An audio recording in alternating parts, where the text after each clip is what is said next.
ایک شخص رسول اللہ صلی اللہ علیہ وسلم کی خدمت میں حاضر ہوا، کہنے لگا یا رسول اللہ مل ایمان، مجھے کیسے پتہ چلے گا میرا ایمان ہے بھی یا نہیں، ایمان کی کیفیت میری کس سطح کی ہے؟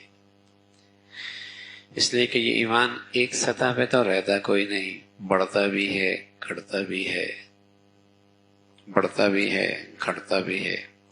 بڑھتا اتنا ہے کہ رسول اللہ صلی اللہ علیہ وسلم نے بتایا اکیلے صدیق کا ایمان ترازو کے ایک پلڑے میں رکھ دیا جائے اور دوسرے پلڑے میں ساری امت کا ایمان رکھ دیا جائے تو ایمان صدیق کا سب پر بھاری ہو جائے گا۔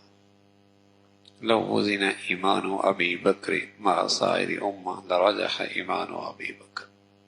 ایسا بڑھتا ہے، ایسا بڑھتا ہے۔ اور بھائی گھٹتا ایسا ہے کہ بس اوقات پتہ ہی کیوں نہیں لگتا کہ اس میں ایمان ہے بھی یا نہیں۔ دونوں کی زندگیاں جن کے اندر کفر کا اندھیرا ہے اور جس میں یہ ایمان کا ہلکا سا نور ہے، دونوں کے ظاہری زندگی میں کہیں کسی طرح بھی فرق نظر نہیں آتا، اتنا بھی گھٹتا ہے، فرق ہی مٹ جاتا ہے۔ اور یہ بڑھتا ہے تو اس شان کا بڑھتا ہے، اس شان کا بڑھتا ہے، بڑھتا ہی چلا جاتا ہے، بڑھتا ہی چلا جاتا ہے۔ ایک ہے ایمان کی کیفیت، ایمان کا نور، وہ بڑھتا بھی ہے گھٹتا بھی ہے، بڑھتا بھی ہے گھٹتا بھی ہے۔ دیکھو نا، وہی تو ایمان ہے کہ اللہ کے حکم پورا کیے بغیر چین نہیں آتا، اور اتنی سطح کمزور ہوئے کہ اللہ کے حکم کی طرف قدم اٹھتے ہی نہیں، اللہ کے حکم کے بغیر چین نہیں آتا۔ اور وہ بھی ہے کہ اللہ کے حکم کے لیے قدم اٹھتے ہی نہیں۔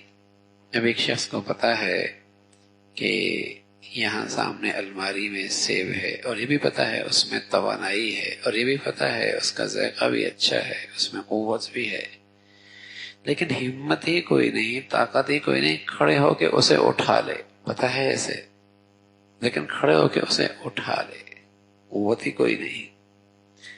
پتہ ہے نماز ہے، پتہ ہے زکوٰۃ ہے، پتہ ہے غیبت حرام ہے، پتہ ہے جھوٹ حرام ہے، لیکن وہ ایمانی طاقت ہی کوئی نہیں کہ اللہ کے حکموں پہ یہ آ سکے۔ پتہ ہے اسے، وہ قوت کوئی نہیں، وہ طاقت کوئی نہیں۔ تو ایک شخص آیا کہنے لگا یا رسول اللہ مل ایمان، مجھے کیسے پتہ چلے گا کہ میری ایمان کی سطح ہے بھی یا نہیں، کس کیفیت کے ساتھ میری ایمانی زندگی ہے؟ تو پیارے رسول صلی اللہ علیہ وسلم نے فرمایا اذا سرتک حسنتک وساءتک سیئتک فانت مومن۔ جب تجھے نیکی کی زندگی خوش کر دے اور تجھے تیرا گناہ اور گناہ کی زندگی پریشان اور بے چین کر دے، سمجھ لے تیرے پاس ایمان کا نور موجود ہے۔ نیکی کی زندگی، نیکی تجھے خوش کر دے۔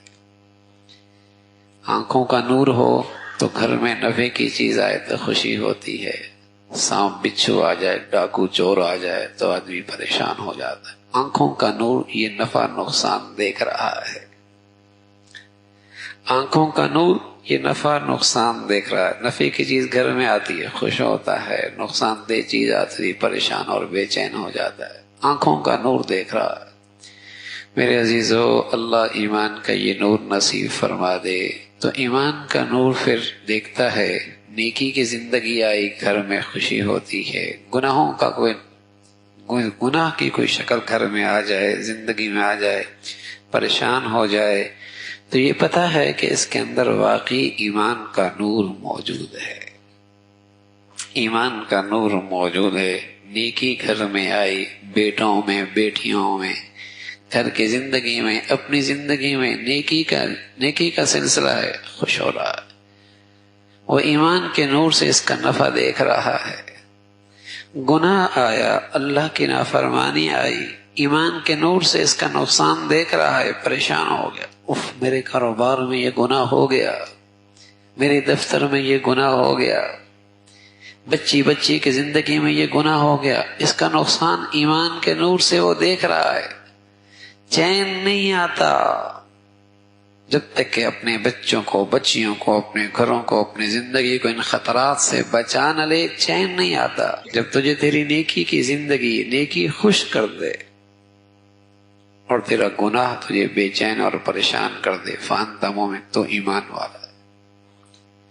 اس پیمانے پہ اپنا ایمان دیکھتے رہا کرو، اس معیار پہ اپنا ایمان دیکھتے رہا کرو، تو ایمان بڑھتا بھی ہے، گھٹتا بھی ہے۔ اور ایمان کی سطح بھائی ایسی بھی گھٹتی ہے کہ گناہوں سے خوشی ہوتی ہے، نیکی سے پریشانی ہونے لگتی۔ مسجد میں بیٹھنا مشکل ہے، ہاں، گندگیوں پہ بیٹھنا آسان ہے، قرآن کھول کے بیٹھنا مشکل ہے، غیبت میں گھنٹوں لگ جائیں مزہ آتا ہے۔ ایمان کی سطح ایسی بھی گئی گزری ہوتی ہے کہ گناہوں میں لذت آنے لگتی ہے اور نیکی کی زندگی سے ایک وحشت سی، بے چینی سی ہونے لگتی ہے۔